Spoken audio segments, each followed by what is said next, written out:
we birthed the idea of Lulo, which back then the idea was actually an order book for lending. That was our original idea. So it was meant to be peer-to-peer lending where you could kind of choose rates and you could like be more flexible with risk and this and that. And that's actually what we started working on. And we worked on it for a year and launched it to mainnet and got like a couple $1 million in volume and people using it. But it didn't quite work. Like something always felt off to us. Like it wasn't like picking up steam as fast as we wanted to. We kept getting a lot of user feedback that was like more like DeFi is just hard to use. Like I'm confused about DeFi. Like DeFi is time consuming, DeFi, this and that. So like we knew we wanted to be in DeFi. We were getting a lot of feedback about a lot of things that were needed in DeFi, but we didn't feel like what we were building was actually the right thing, right? That's kind of what we figured out. We were like in the right space generally, but fixing the wrong problem. We weren't focused on the right problem, at least for our needs, interests, and skills.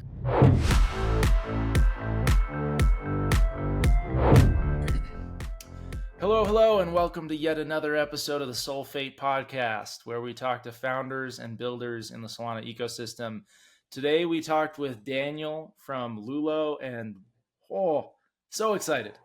So good. Daniel might be one of my new favorite people in crypto, but Lulo is like one of my favorite products in crypto right now. Like I got red pilled on it real hard 3 months ago or something. And I was like, Daniel, I please come on the show. Let's talk about it. Yeah. If you guys don't know what Lulo is, basically they're an aggregator of lending protocols to make sure that you get the highest yield, possible at the time. So they'll sort of move your money between lending protocols. It's really, really awesome.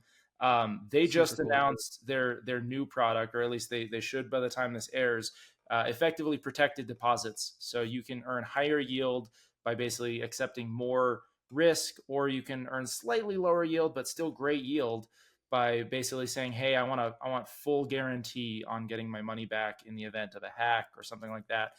Think of it like an insurance product. I don't know that from a regulatory perspective, it's technically insurance, but these protected deposits are amazing. Like I'm going to go for sure from having like a third of my business treasury, for example, in Lulo to much, much more than that given this. So I'm thrilled. Yeah, I'm super thrilled.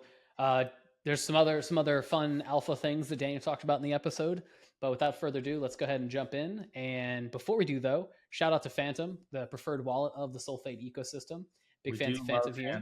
We love Phantom. I'm also going to say, if you have any dev needs, reach out to me. The dev shop, they do things. Unbox is here for you. We're here to help out.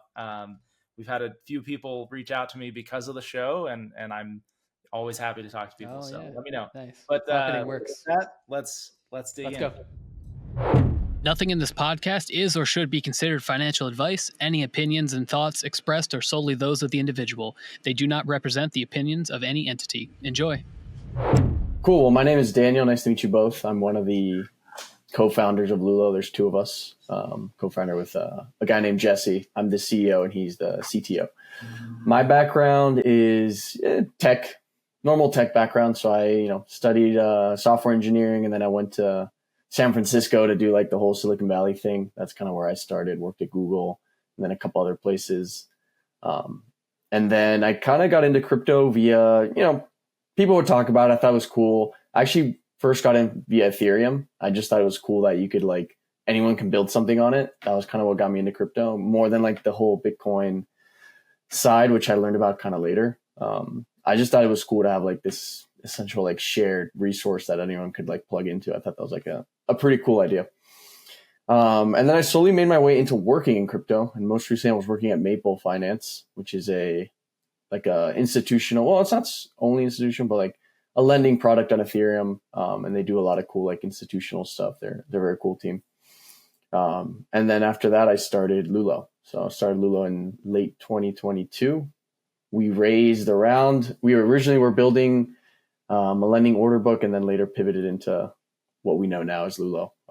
So I've been around for a while in Solana. Yeah, for a little bit. Nice. That's way cool. What's when did you first make that shift into blockchain? I may have missed you saying the year. 2020, more or less, something like that. Yeah. Cool. Cool. Yeah. I started like normal job guy in crypto, and like I would save a little bit in like ETH. That was like how I started. It was like a pretty vanilla start, I would say. Yeah. No, I feel that. I had a buddy who like got me into NFTs on Ethereum in 2020. And then because I run a dev shop, I was like, oh, I should like look for some clients in this space and have an excuse to learn how to develop on Ethereum. So like similar kind of started in the EVM space, and then somewhere along the way, like drank the Solana Kool-Aid. And me too. It's tasty Kool-Aid, man. It's tasty. So good, yeah. For me, it was like I wanted to start my own thing. I knew that, and like it was just it was so much cheaper to deploy contracts on Solana. That's like one of the reasons I started there. Like, oh, I can deploy something with a few cents. Now it's like more expensive, but it used to be super cheap, and you could just redeploy constantly every time you've like messed up something. It was just much easier to like code that way, I felt. Yeah, it is definitely pricier now to where you got to like think twice. Still a lot cheaper than on Ethereum. So obviously I think the Ethereum argument would be like, well, don't deploy direct to Ethereum, use an L2. Yeah. Whatever. But beside the point, we don't have to argue about Ethereum stuff here. I am curious to learn about sort of the origin of Lulo, right? Like what, how did you, where'd the idea come from? How did you and Jesse meet? Like how did the team formation come to be, that sort of thing, Yeah. Jesse and I met in San Francisco. We both worked together at a, just like a normal job. We worked together. He was like a lead engineer on a project, and I was like the lead product guy on a project. So like we've always kind of kept that relationship, even in Lulo. Like we kind of like kept that relationship a little bit, which has been cool. So we met working, and we like became friends just because we were like similar ages and like similar things. And so we became friends too. And then we separated for a while, and like I went to do something else and he went to do something, and then we reconvened. Actually, the way it was technically born was at the Miami Solana Hacker House. I don't know if you guys were there for that. I was not, but I do remember it. 2022. That's the one that had a bomb threat. It was quite the hacker house. So we met there, and like we just kind of had a weekend like where we like kind of hung out and like went to the hacker house and like learned about stuff. And then we birthed the idea of Lulo, which back then the idea was actually an order book for lending. That was our original idea. So it was meant to be peer-to-peer lending where you could kind of choose rates and you could like be more flexible with risk and this and that. And that's actually what we started working on. And we worked on it for a year and launched it to mainnet and got like a couple $1 million in volume and people using it. But it didn't quite work. Like something always felt off to us. Like it wasn't like picking up steam as fast as we wanted to.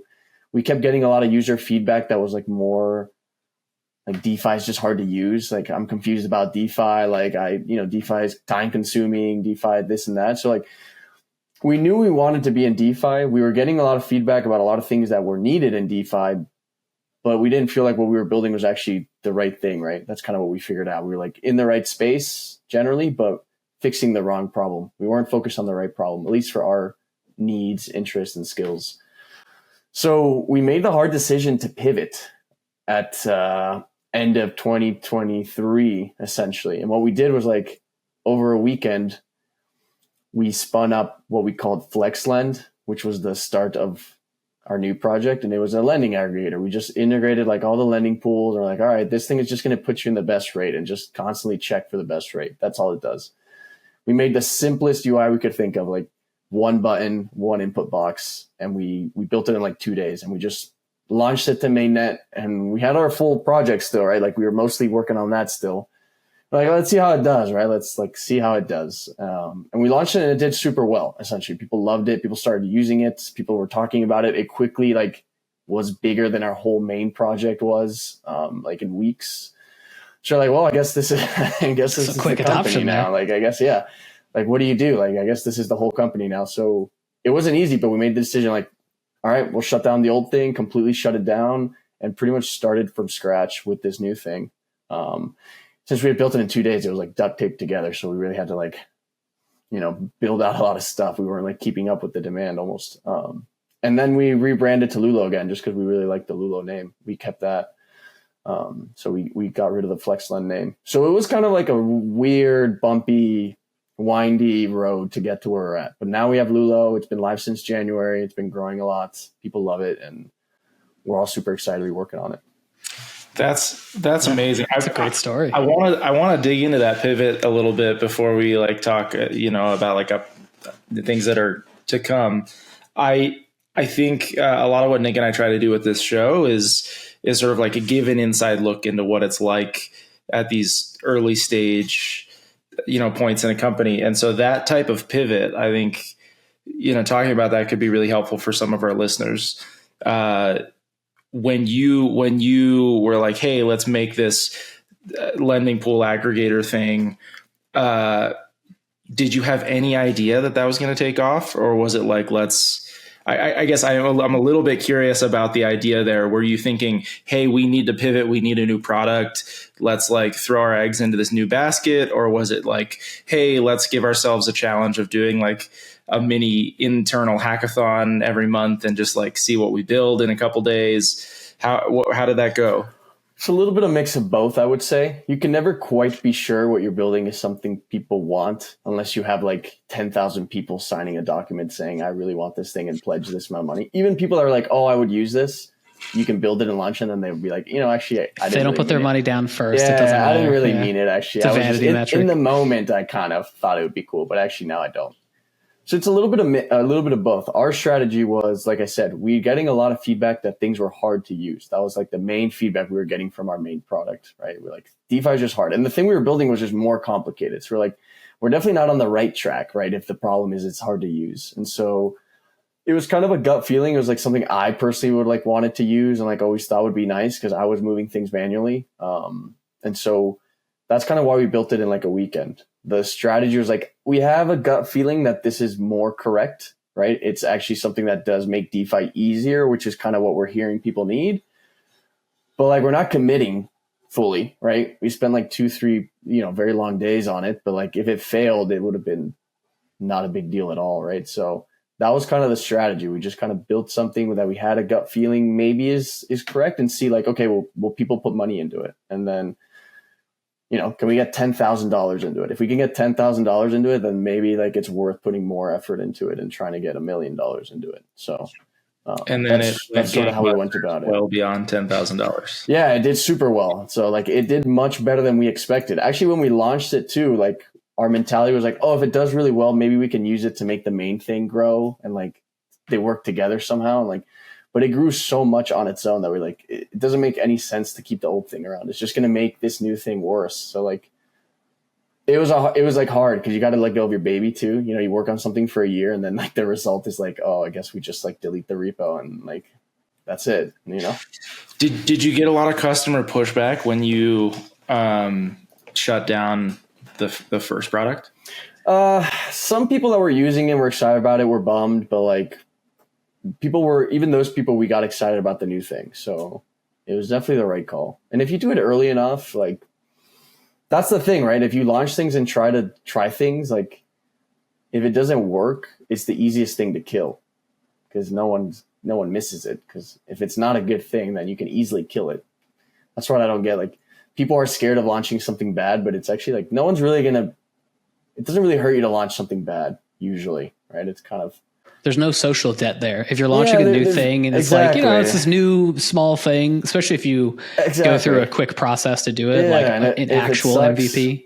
Yeah, if it sucks and no one uses it, cool. No one's going to talk about it. You're right where you were anyway, right? You learned something. Yeah. That thing doesn't work. That's something. So yeah, it was kind of a mix. It was kind of a mix to answer your question. I'm curious what, when you sort of made that decision to shut down the old thing or even to launch the new thing, what did it look like to launch the first version of Lulo? You said it was FlexLend, right? What did it look like as the quote unquote launch? Was it just posted on Twitter and hey, everybody, we have this existing thing, but also check this thing out. What do you think? Or was it something more pretty tactical and strategic? It wasn't that tactical. We had the benefit of having been building for a year and we had built the brand of the old thing. So we had something there. It wasn't completely from scratch, where no one knows us and we have no Twitter account. So we kind of used the old brand a little bit to leverage this new thing. Hey, Lulo team is launching a new thing. It's called FlexLend. Go check it out. And like a bunch of people tried it out. And then we did early on, like, invest more into Twitter too with this thing. Like one of the things about this product is that it's much easier to use, which means it's much easier to sell, which means it's much easier to post on Twitter about it and like post content about it and like memes about it. And like, that's another thing we learned, right? Like if your product's very advanced, it's hard to sell it like on Twitter. Like, what are you going to do? Like post like a big guide on how to use it, like very specialized to like some sophisticated traders. Like that content's going to do shit on Twitter, right? But if it's a very easy thing that anyone can wrap their heads around, then you can just blast tweets and like make it funny and like make content about it. And so product does define a little bit the marketing, obviously. Ideally, they kind of help each other. Versus the old thing, or like if you're building something super specialized, you probably would need to go find those specific people, get them on board, explain to them why they should use it. But with Lulo, it's meant for everyone, and it's meant to be like the easiest thing to wrap your head around in DeFi, ideally. Yeah, I'll be honest. When I first stumbled across it, it was from someone in the ecosystem that I followed and sort of implicitly trusted. And they made a joke. They posted a meme about Lulo, and they were just like, "I use this and it's great." And I was like, "There's no way that it is that simple. Like this is a Web3 product. This is a blockchain product. Like no one builds simple products like from the user perspective." And I was like, "Okay, I'm going to check it out." And I got on. And I was just like, "Holy crap! This is amazingly simple. The UI looks great." And you like click like 3 buttons and then you're done. It was just like bullish, sold. I'm in. Yeah. We tried to like, we had like this internal like test that we called the grandma test, which was like any decision we make, like would it be a decision that would help grandma use or understand this? And so we would have mocks and then we'd end up like cutting 80% of what was in the mocks throughout the process. And then that's what we would launch. Yeah. We would like cut. Just get rid of it. I love that. And now with the new graph in the dashboard, it just looks even simpler to like follow and see what a user's like really there for and cares about. So it's nice. It's nice. We're trying to make it a little gamified too. Like with the graphs, like people really like seeing how much money they've made in a day. It's like a fun thing, like, oh, I made $12 today, like on Lulo, and like you can kind of track that. And we're trying to make it like positive, right? So like not only is it simple, which is already very different than a lot of DeFi websites, but it's positive feedback loops. Like you always make money. Every day you check it, it's a bigger balance. There's always like some winnings or some good thing that's happened to you every time you check the app, right? So we're trying to make it like simple and positive, right? Simple and positive DeFi. And that also helps us repair the crypto reputation, which is probably one of the biggest hurdles, I would say, of building a DeFi. And it's like no one to blame specifically. There's a few projects I could name that definitely didn't help, but the crypto reputation is terrible, right? So you're starting at a disadvantage where most startups start at like, new field, new thing. Like people are like maybe curious about this new thing. With crypto, you're starting from like behind. It's like, no, it's not that people are curious. People actively hate you. Like they think you're a scammer. They think what you're building is probably bad. They think you are trying to take their money, right? So it's like, it's hard. You got to really prove to them quickly and easily that it's not a scam. That's very key. So how much of your market is sort of existing DeFi users versus trying to bring people into the space, getting people to move some of their personal savings on chain into Lulo versus folks who like were already using, Camino and just saying, hey, use Lulo instead of Camino directly so that you can bounce between Camino and MarginFi and Drift based on yields? Yeah. So the majority is still DeFi native, right? Because it's still a website on desktop. It's still like a wallet that you got to connect, right? Those are like big hurdles for most people that aren't like, in Solana DeFi. So I don't know what the percentage, but high percent of our users are just existing DeFi users, existing Solana users that wanted peace of mind and like easiness for their stable coins, right? Like Lulo is the best place to earn yield on stable coins. That's kind of that's our pitch to people essentially, right? So, you get some people that were in Camino that now use it, or were in MarginFi and now use it, or maybe weren't lending at all because they didn't really want to like go into one app, and now Lulo gives them access to many apps. Like I do think we have some net wins as well. But that being said, we get a ton of, well, not a ton, but we get enough people that are new or not like DeFi native that it's become like a very interesting angle for us, essentially. So we get like feedback, like people that have onboarded their grandma or their mom or their friend to Lulo. Like Lulo is like their first DeFi experience that they've ever had, their first Solana experience in many cases. And so that's an angle we're leaning into hard because we're seeing it naturally happen where it's like, I could never get my dad into crypto, but Lulo, I was able to do it, right? Like that's a story we've heard a couple of times now. So I think that's very powerful. So it's definitely one of the focuses. Well, it's like building on top of the already, like I think stable coins are already one of the biggest things that are going to help onboard people to crypto. Is it's like, hey, it doesn't have the same volatility, doesn't have the same risk profile. It's a lot more similar to what you're familiar with in traditional finance and investing. But then Lulo sort of builds on top of that and is like, and you can get, some great yield that's sort of diversified across a number of things. It makes a ton of sense.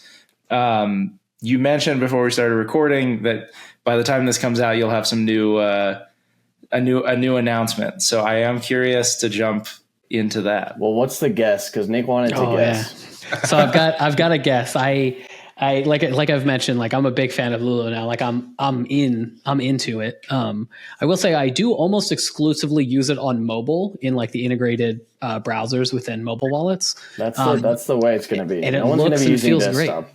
Yeah. Totally agree. Most of the world uses mobile first. My guess of what the thing you're going to launch is something involving credit cards or debit cards, more specifically, of like you have your funds deposited into Lulo and it's it's sending it to each of the highest yields at the time. It's all stables. Something involving a credit card or rather a debit card where you can easily access those funds to some extent. That's my guess. It's a good guess. It's not that though. That's coming next. That's coming after. Ooh, sweet.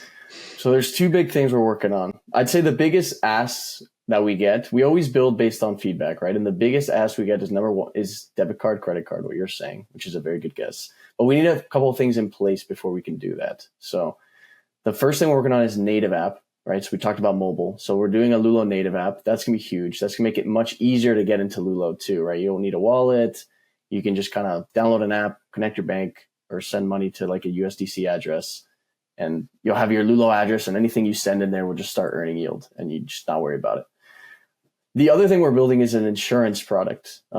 So one of the big requests, one of the big worries, one of the big blockers we have to growth is that DeFi is risky. DeFi is still risky, right? And like if we're trying to build like the longevity peace of mind app where you can just drop your stable coins in and not worry about things, the biggest hurdle we have to that is smart contract risk, right? So people still have that feeling like deep down, like, oh, when I use DeFi, like part of you is still scared. Even me, right? Like even the degens, right? Like you still have that, right? And when you talk to people who are, let's say like rich engineers who use Robinhood or Wealthfront, who are so close to using DeFi and like something like Lulo, right? They're just one step away almost.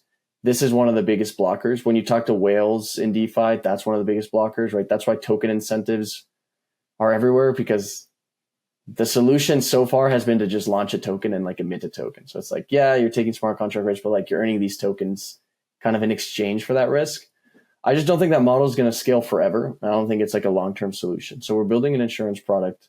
The way it's going to work is you'll be able to kind of choose how much you protect your deposits, essentially, from smart contract risk. So you can be, you can have more firm guarantees that like your funds are safe from like Camino getting hacked or Solend getting hacked or MarginFi getting hacked or bad debt happening or smart contract vulnerability. So you actually have like a crypto native FDIC kind of product. And that to me is like the most important thing that we have to like build now, because I think safety is actually the number one blocker to growth. Once safety is like more solved, and this will help a lot, I think then with the native app, you can start doing things like spending products. You can start doing things like selling to people that aren't DeFi native. You can start getting like people to actually trust Lulo with their quote unquote, like, real personal finance, right? And breaking out of like DeFi being like this niche hobby, which is kind of how I see it at the moment. Even Lulo, like I think it's still kind of a niche hobby, right? It's something like people really into it do with like funds they're probably not happy to lose, but like probably understand could lose, right? And so how do we go from that to like Lulo is actually a personal finance app? You should consider it instead of Robinhood, instead of Wealthfront, instead of Venmo, instead of whatever other personal finance app you're using, because that's what I see as our big competitors, actually, right? It's not Camino, it's not Ethereum, it's none of those people. It's Robinhood, Wealthfront. Those are the competitors, and they're coming for us, and they're gonna eat DeFi native lunch if we're not careful, right? So we have to be fighting back, and we have to be like building products that are competitive with those products. Yeah. So in terms of like what's coming in the next couple months, or sorry, in the next month when this episode airs, native app and insurance product, or native insurance will come first, and then native Awesome. app. So insurance, Awesome. we're going to launch it first on desktop just because we can get it out. People will be able to use it. The cool thing about insurance is there'll be two sides to it, actually. So there'll be the side which is insured, which is like, let's say the rates are like 8 to 10% right now, right? That's what people are earning on Lulo at the moment, roughly 10%, let's say. Yeah. Now you kind of just go into Lulo and you just kind of take smart contract risk, or you go into Camino and you just take smart contract risk, right? It's really no choice. You just take it. You take the smart contract risk. It is what it is. With Lulo now, we're kind of creating a market where you can price it a little bit, and like people can choose to earn less and have no smart contract risk, or take smart contract risk and earn more, right? Which is the other side of it. And so it's actually like a product that will help people who are very risk averse, like DAOs, people integrating us, like companies, treasuries, more institutional people, big whales, or just like very risk averse people with their like savings. They can choose to like be fully protected against smart contract risk, and they'll earn a little bit less, but you know, the in return they get like much better risk reward, I would say. But then you have the other side of this product, which will be people who I just want to earn more, people who are okay with smart contract risk, who have maybe more DeFi native, maybe like more risk appetite, and they'll be able to earn a lot more without leverage, without liquidation risk, without like any like weird loops or like any of that stuff. They'll be able to earn a ton more. They'll be able to earn 20%, 25% probably for taking smart contract risk. This so you can is start getting basically paid the for insurance providers, the folks That's who come right. in and are saying like, hey, we're going to provide the payment for this. How do you, oh man, there's like so much technically here. How do you ensure that the payouts will happen, right? Like, Yeah, it's essentially there's a lot of math and a lot of risk kind of work that's been done. There's a cap. To answer your question in like the simplest terms, there's caps, right? You can't just offer insurance, unlimited insurance, right? So basically, but it's basically a market. For everyone that's insured, you have someone that's probably willing to insure, essentially. okay. Right? So you have caps. And is there the amount? So if I came in as an insurer, right, saying, hey, if there's a hack, I'm willing to cover the cost of that. Is it fully collateralized? Do I have to deposit the full amount? Well, it's actually it's simpler than that. It's very simple, actually. Okay. You go into Lulo, you deposit, and you can just decide how much you want to protect. So imagine a slider. If you slide it all the way to 100% protected, you'll earn 5%, but you have no smart contract risk. If you slide it all the way down to 0, that means if there's a hack, you might lose it all. Okay. But you'll earn 30%. Oh, and then anywhere in between, you it. can do maybe 50-50. Maybe I want to protect 50%, earn 12, and I know I lose up to half of my money in a hack, right? So it's all about giving people control. But for both of these sides, like it's just using Lulo, right? You just get to choose what your risk reward is. And some people will be like very risk averse. Some people will be very risk on. And depending on the balance of the market, the rates and like the coverages kind of fluctuate. So it's like very market driven. So another way to think about it is just that it's like a market for smart contract risk. It's another way to think about it. Yeah, that makes a ton of sense. Are you, since this is sort of something you're rolling out as part of what Lulo already is, it's not like a separate pool of funds for the insurers. Is everyone is everyone going to be defaulted to a certain amount and then you got to go in and change it? Like how when you deposit, you can choose. When you deposit, you'll be able to choose. So what about existing users? Yeah. Right. So there will be, you could consider this like a V2 essentially of Lulo. So you can still use the V1. We're going to call it Lulo Classic probably. You can still be in Lulo Classic if that's what you want to do. It'll work the same way. It's kind of going to be in maintenance mode, right? And then, but there's really no point because you'll be able to earn more with a better risk reward in the V2. So yeah, you're basically saying I'll take all the risk in class, exactly, but not get paid for it. Lower reward. Yeah, exactly. That makes a lot of sense. There'll be no point, but there's always. If there's anything I've learned from building this, someone out there is going to not want to move and just use Lulo Classic, and there's someone out there will do it. I know. I can actually probably guess 1 or 2 people who will be like that. Nice. But there should be no point actually in staying there. This is like kind of like a V2 is another way to think about it, right? And you'll just never before have you been able to really actually control your smart contract risk. And I think that's just so key for DeFi to scale. Like, I don't think the model of, all right, well, you might lose it all, but here's some tokens to make it worth it. Like, I don't think that's going to scale. Like, that's not how we're going to beat Robinhood and Wealthfront. And like, that's who I'm thinking of trying to beat, right? And trying to like compete with. Like, I don't think that's going to scale. That's not going to work. Well, look, I'll speak as a user. I literally just last week moved a portion of my dev shop's savings, right, onto Lulo, and I'm doing the math here myself, saying how much am I willing to lose should there be some incident, right? And so it's like, cool, I'm going to manage this much of my treasury off chain and this much of my treasury on chain in Lulo.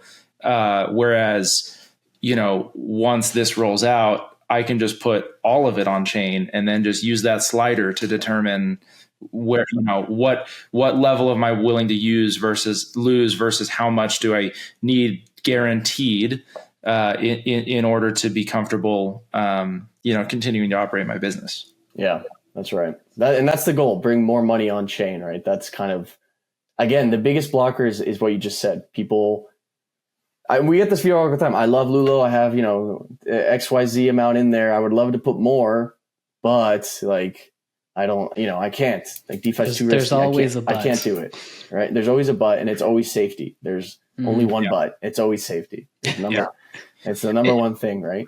And look, it's like, obviously this is also a smart contract, right? So it is another layer of smart contract risk, but it's like you're thinking through the potential downside and trying to reduce smart contract risk.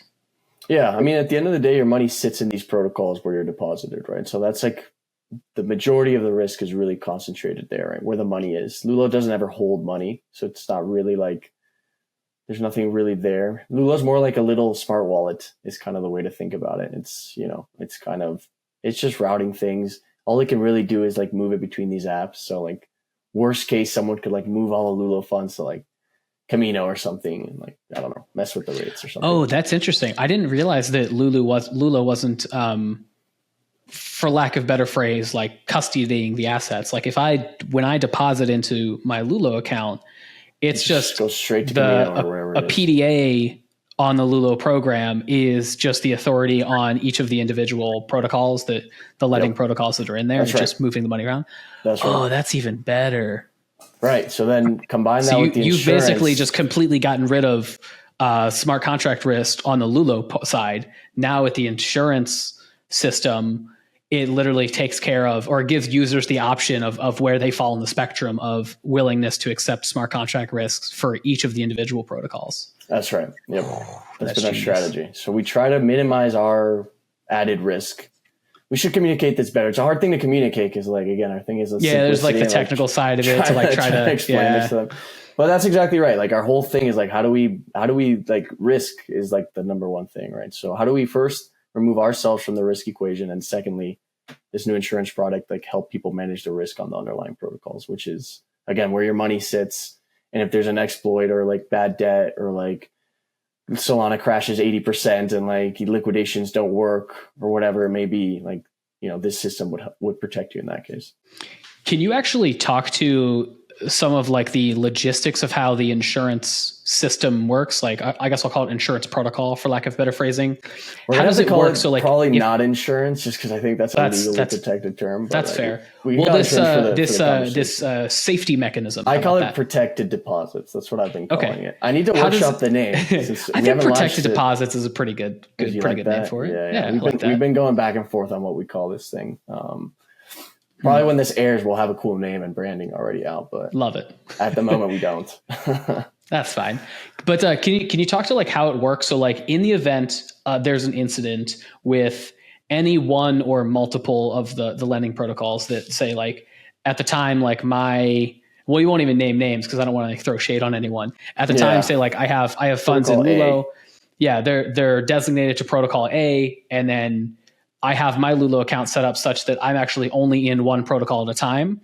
And if there's an incident that happens with protocol A, what does that look like from me as the user? What does it look like?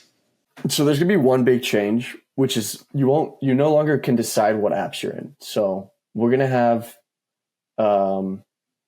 similar but not exactly the same apps that we have now using this or underlying this system. And we've changed it from the current UX of Lulo is, hey, go in, choose your apps. We'll rotate you through those. The new UX will be go in, deposit into Lulo as a product, right? We know technically it doesn't go into Lulo, but you're depositing into Lulo, like at least from your visual perspective. And instead of choosing apps, you're choosing your risk level. And actually your funds are always split according to some fancy risk math, essentially, across all the apps now, which is also better for our partners. Now the liquidity is being shared. And that's part of how it works, right? Now we're forcing everyone to be split up. That means that if protocol A goes down, not all the funds are in protocol A. Yeah. So if you're safer by default, everyone's safer by default. And that means like if protocol A, let's say, goes down, loses all its money, it's completely dead. Not all the funds are in there, right? So actually, okay, all we need to cover is a fourth, or not exactly a fourth, because it can go up and down depending on rates. It's not like just hard coded, but a significantly smaller fraction than 100%. A significantly smaller fraction of 100% is lost, right? So it makes the system scale much better. Okay. Because the other thing here is it's not like a dumb system where it's like, oh, I have $100 and I put them over here and I can offer $100 in insurance. Like a system like that's never going to scale well.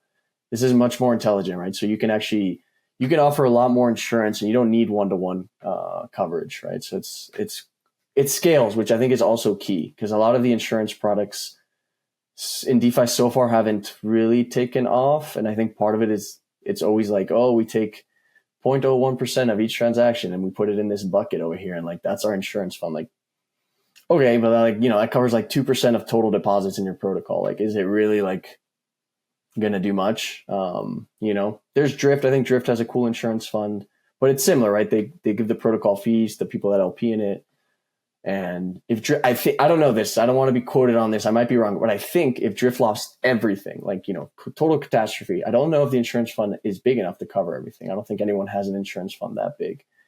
And that's the one thing we wanted to solve for. You have to like give people 100% guarantee. If you have a protected deposit, 100%, you won't lose that if it's a smart contract risk, right? You won't lose that money, right? So that's much stronger guarantees. Well, what you're describing is modeled far more after traditional insurance products, where you have to find a diversified risk pool, right?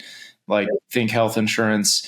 We need a pool of people that we're diversifying risk across because it's highly unlikely, everyone's going to have the same issue at the same time, and so you can provide higher guarantees. Relative to like, a focused insurance product, yeah, you're going to have like a 1-to-1 amount of deposits. And like, what's the point? Then you're just tying up capital. You're not improving capital efficiency that way. Whereas if you've got 4 different underlying protocols and you're balancing between them, then you can maybe not with 100% confidence, but reasonable confidence say that you can do like a 3-to-1 coverage. Because it's very unlikely more than one protocol has an incident at a time. That's the high level thinking. Yeah, obviously in practice you got to be a little bit more conservative, and there's edge cases and all these things. But yeah, that's the high level. Exactly right. So what is Lulo? Lulo is, yes, a lending aggregator, but like Lulo is just a really cool thing built on top of all these pools, right? And like the first thing we did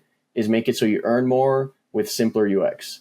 The next thing we'll do is so you earn more with more safety. And all this is possible because we have like seamlessly connected all these pools, right? And the beauty is the more pools that pop up on Solana, the more DeFi happens, the more DEXs, the more borrowing, the more trading, the more lending pools, the safer and more efficient Lulo will get. And the better and better like the DeFi experience can become. And the more and more people that we can capture outside of Solana to come to use Solana DeFi through Lulo or whatever it is. Right? Earning abstraction. It's one big abstraction. That's what Lulo is. And then we're going to wrap it in a native app and add a debit card on it. And we're going to jam it down all the Wealthfront users' throats on Twitter. Next level. That's going to be our plan. I love everything about that. It's like Lulo Classic. I'm already going to start calling it that. Classic's a good name. Yeah, it's a classic name. We'll keep it around. Maybe we'll bring back the V1 UI for it and just keep it around. It's like the Lulo Classic is like you're earning more relative to direct deposits, because we're going to choose the highest yield and bounce back and forth.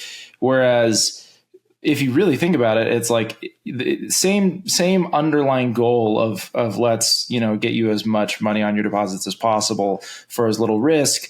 But now it's like you're earning more because of your risk tolerance rather than earning more because of where you're depositing. You no longer have control over where you're depositing, but you can earn more by taking on a little bit more risk, which is, I think, a fascinating idea. And frankly, that's the whole idea behind all of investing anyway, right? Is just sort of like, hey, you'll earn more if you're willing to risk more. And so any kind of outsized returns in this scenario just come from feeling like, oh, I understand the smart contracts underpinning this, and I'm willing to take on more risk because I actually don't think it's as much risk as the market seems to think. And so I'm gonna jack that yield up, relative to everybody else, and like just earn a bunch. That's right. Yeah. And then we've been talking to people, and there's people that will want to do that, and they'll want to earn. You'll be able to earn a lot. It'll be really juicy. And again, with no leverage or price risk, which is really nice, right? It's like, yeah. It's like there is definitely like a portion of my portfolio where I'm just like, yeah, let's 100%. I'm willing to lose all of that if it comes down to it. Yeah. You're farming 20% USDC with no price risk. It's like a pretty good, if you're trying to do like a high risk thing, like it's pretty cool. It's like a high risk stablecoin strategy with no leverage, right? Which is pretty sweet. And then on the flip side, right, like fully protected, if you're willing to give up some yield, but like you really want peace of mind, like that's really good for a lot of people. DAOs are one of the first ones that we've been talking to about it. Your example is a great one, right? Business, me too. Like I put part of my runway in Lulo, and even me as the founder, I don't put all our runway in Lulo, right? Because I, as much as I love the product and it would help my TVL, and like it's just like a win-win-win-win for me personally. I can't risk all my runway. Like I'm also a CEO of a company with employees. I gotta think about them too. This would give me a lot more peace of mind, right? Like if I want to extend my runway, I want to keep it on chain because I don't want to off ramp to Coinbase and get stuck in, whatever that process will look like. It's a really nice alternative, Yeah. You mentioned the, native app coming after the protected deposits product. Is that still something we can expect in November, or is that a little later this year? It'll be a little later. Okay. The timing is still up in the air a little bit, but we're working on it. The slowness there is Apple too, right? Like that's part of it. I get it. Yeah. I'm an iOS developer here. I get it's like, the last episode we were recording, we were talking with Drew from Drip, so he does the mobile app for Drip, and so we talked a bunch about app reviews. I'm sure he's going through hell. It's like, you're a crypto. Let's put you on this. His product, I think, is much simpler than yours to get through. App review. If you're dealing with user funds, I imagine that's a bit of a nightmare to coordinate with Apple. It is. You got to do like a bunch of legal stuff, and like people have done it though, right? Like Fuse is, there's a good example, for example, of a cool iOS app that's gone through. So. Wait, are you guys only doing an iOS app? Are you going to rug me right It'll be now as an both. Android No, user? it'll Okay. be both. It'll be both. Cool. Okay. I was going to be so sad. One of our main iOS, well, not even iOS, our main like front end dev is an Android user, or he was. Perfect. So he actually made a watch app. We'll probably launch an Apple Watch app as well with the native app. You can check your funds on your watch. I like that. You mentioned native app where you can make deposits from fiat. So you'll have some kind of onboarding partner, presumably. Yeah, that'll be part of the native app. So we'll have some banking, right? The idea is like native app, download it, connect your bank, put in what you want to save, withdraw whenever you want, right? That's the beauty of crypto lending pools. And actually to like this Wealthfront Robinhood crowd, that's like a big seller, right? It's like, using US treasuries, you got to lock 30 days, like like come earn 10 with no lockup. Like what are you doing? I guess I am curious, like what U.S. financial regulations apply in this type of scenario. Obviously, you're not using FDIC insurance, and so I imagine there's a whole host of regulations that would have come with that you're not beholden to. But there are plenty of laws around just how to handle user funds in general. Yeah. You got to be careful with money transmission. That's like the big one. A lot of crypto apps are like fighting the fight here, to be honest. That's part of it. Like we said, Lulo actually never holds your funds. We're more of like a software wrapper to help you use DeFi in a more efficient and safe way, essentially. So that's part of like our argument. You also have to be careful with tokens. Like I know token is something that like a lot of projects have and like something people want to do. And like, I think that's part of the equation as well, right? If you want to be in the US, now we're seeing, we're starting to see a lot of cool crypto companies in the US. What I've noticed is like, they're very careful about launching tokens. And I think maybe that's part of it as well. I don't know. I'm hopeful things are opening up. It's becoming easier. I don't think we're too far away from like breakout consumer crypto apps like Lulo and like especially when they're like stablecoin focused, like Lulo exactly. is like the U.S. Congress has already passed actual good bills like Fit 21, which are talk about stablecoins a lot, and there's people that are focused on stablecoins within the U.S. more broadly.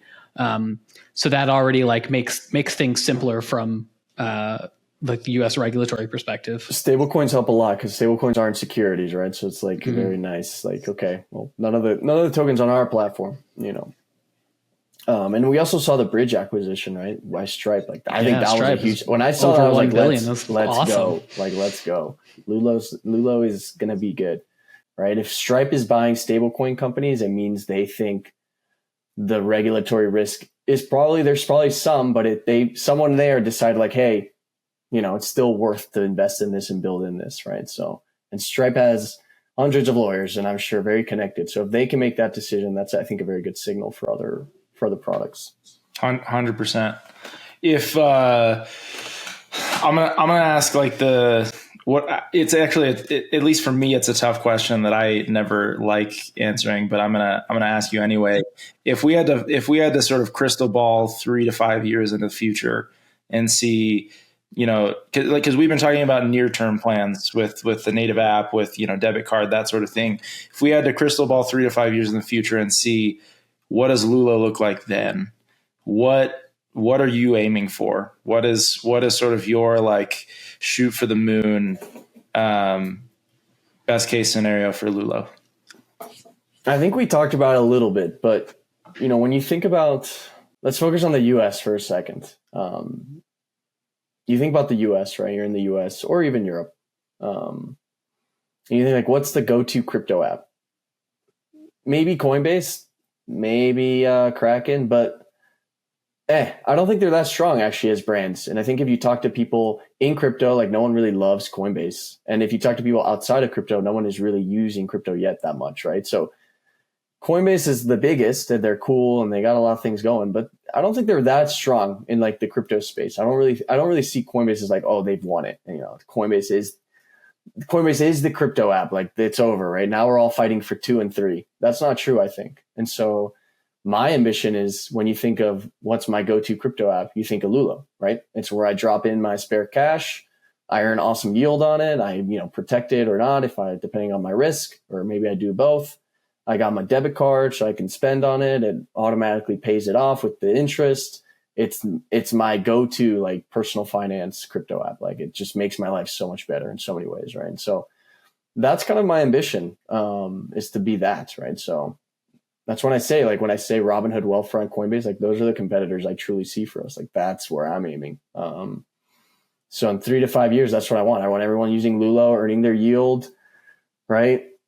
Paying things off with it maybe, or having spending products, investing part of their money in like more of the high risk, high reward, investing another part in the lower risk, lower reward. And, who else think we'll come up with a lot of cool things between now and then as well in between that. But that's sort of where I want to get us.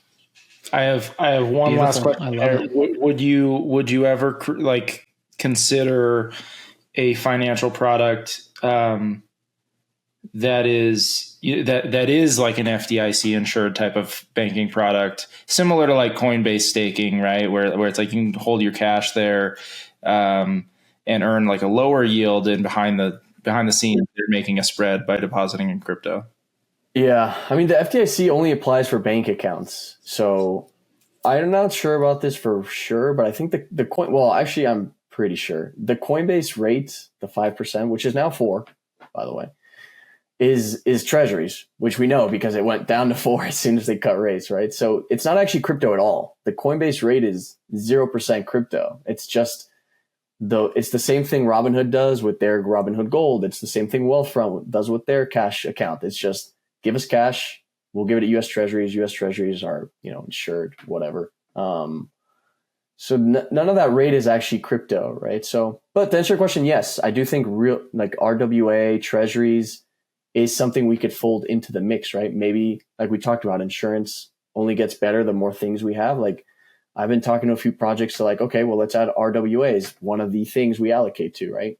Okay, it's only 5%, but we're pretty sure that one's not going to get hacked. That's pretty nice, right? And like you can still have a lot of other things in Camino and MarginFi, which are higher rates. So I do think it has a place, but I think the Coinbase rate is just treasuries, right? And if we don't have a DeFi native alternative to like yield, like our own crypto treasury, like whatever we want to call it, our risk-free rate or our base rate, maybe Lulo fully protected is the new risk-free rate for crypto, right? Maybe that's the new risk-free DeFi native rate. That's what I want. I could get behind that. Right? And then we're not beholden to the Fed, right? Which the Fed will cut it to 3%, and then Coinbase will send you an email saying, hey, actually now you're in 3% on your thing, right? Because it's not tied to crypto. Crypto rates could be 20% and Coinbase is still going to give you 3%. But FDIC is nice. That's true. That's definitely one of the advantages of using the legacy treasury system. No, I mean, I am curious to see where things evolve, but I also am all for creating like completely new standards. I like the idea of like Lulo fully protected as crypto risk-free standard. Yeah. I think RWA can be a part of that too. Like I do think there is a benefit to like ideally Lulo has like exposure to crypto native yield and treasury yield because they're a little uncorrelated too, right? Yeah. Bear market comes. That's the sell for us at Elements, right? Is like, hey, let's bring yield that's uncorrelated to crypto assets. Like these lending protocols we're talking about are over collateralized with crypto assets. So in a bear market, it's like the rates will go down. How's that going to perform, kind of thing? Yeah. So I'm all for like greater optionality. I'm very curious. Like I love hearing how focused you guys are on the simplicity of the product, and I'm super excited to see how you guys continue to add to the product while maintaining this like laser focus on how does this improve like grandma's experience. I thought that was a great heuristic. That's I appreciate that. And I feel like Elements is another good example, right? Like what does it look like if you add Elements to Lulo, right? Okay. Well, now we have like another source of yield. It's got different risk profile. You know, it helps the overall safety. I think Lulo just becomes like what it is, right? It's an orchestrator of liquidity such that the system beneath it is maximally efficient and safe for everyone. And the safer Lulo is, the more people deposit, the more liquidity all the projects get. The cheaper borrowing is, the more trading they can do, the more products they can build, the more competitive they are with Robinhood and Wealthfront in their own way, like it's just like a net win for all. Yeah, win. Lulo is the tide that rises all ships. It really is, and we don't. And like we try to like I said, we never hold the funds, and we do this thing where we don't talk about TVL. We talk about directed liquidity because that's what it is. It's not really TVL. It's just liquidity we direct, right? We orchestrate. I love that. Love that. Any last things you want to say to the listeners before we wrap? No, I mean, I would, always got a shill. So I would push everyone who sees this. If this sounds cool, you should go check out lulo.fi. Check us out on Twitter as well. Use Lulo @uselulo. And what I've seen work is people like, I would push anyone curious to like put a little bit in, whatever, $10, $100, and just see how it works for a week. And if you like it, you can make a good decision of whether you want to keep using it. That's what I always suggest for people. Amazing. Beautiful. Well, thanks so much, Daniel. It was great meeting you and chatting. I was already a fan of Lulo, but